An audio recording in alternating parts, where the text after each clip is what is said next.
Good morning. Thanks for tuning in. Hey, I want to share something I picked up from Bob Goff. He's talking about his big old house in the San Diego area. This is from his book, Catching Whimsy. Well, a lot of us are familiar with the words of Jesus from the Sermon on the Mount. And he concludes the sermon by saying this in Matthew chapter 7, verse 25. The rain came down, the streams rose, and the winds blew and beat against that house. Yet it did not fall because it had its foundation on the rock. Jesus says you got a choice. You can build your house on sand, you can build it on the rock. And what he's saying is if you listen to what I say and you put it into practice, it's like you build your house on the rock. Okay, so we have the opportunity to build it on the rock. What a lot of people wish he had said was, if you listen to my word and you build upon the rock, the storms won't come. The storms are coming either way. We're here on planet Earth and stuff happens here. It happens all the time.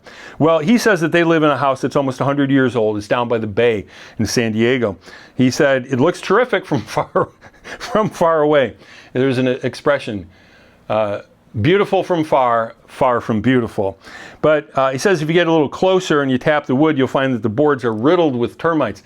He said that sometimes if you get close enough, you can hear the termites eating the wood, chewing with their mouths open, is what he says. And sometimes he wonders if the house is being held together by the termites locking arms together. This does not sound real safe, does it? Doesn't sound like he's built on the rock. But then he asks, what about you? Do you sometimes feel like things are ready to collapse? See, we have all kinds of things that we build on in our lives. Sometimes we start with false premises, and sometimes we don't build on God's word. May I suggest to you that it's not like 1,000% of your life is on the rock or 0% is on the rock. If you know Jesus, you've got the rock solid thing of knowing him, and eternity is squared away. But how we live day to day here, that depends on how much we're really building on the truth that Jesus laid out for us, especially in the Sermon on the Mount, but throughout the Gospels and throughout the New Covenant, throughout the New Testament. So if you're honest, you might say, well, I come from a family that took all the fun out of dysfunction, okay? And you might say, I'm a part of a family that's just, there's a lot of stuff that's not quite right.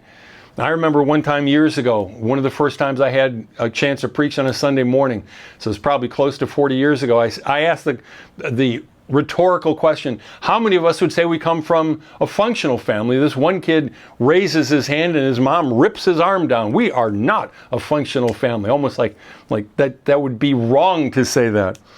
Never forgot that. So we don't always build every part of our life on the rock. Maybe we don't build our finances on the rock. Maybe we don't build relationships on the rock. Or vice versa. You get what I'm saying. We're not just like this monolith that's just all one thing. So what area are you not building on God's truth? You can choose today to change that. You can choose to say, you know what, I'm going to start really living for Jesus at work, not just at church.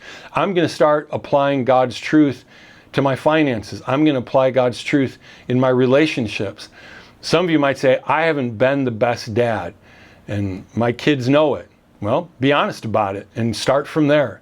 It's never too late to start building upon the rock. We are all under construction, Bob says, and if you've started out on the sand like me and have a boatload of termites to boot, God still says you can make him your foundation and he will be your rock if you let him. God bless you. Have a great week.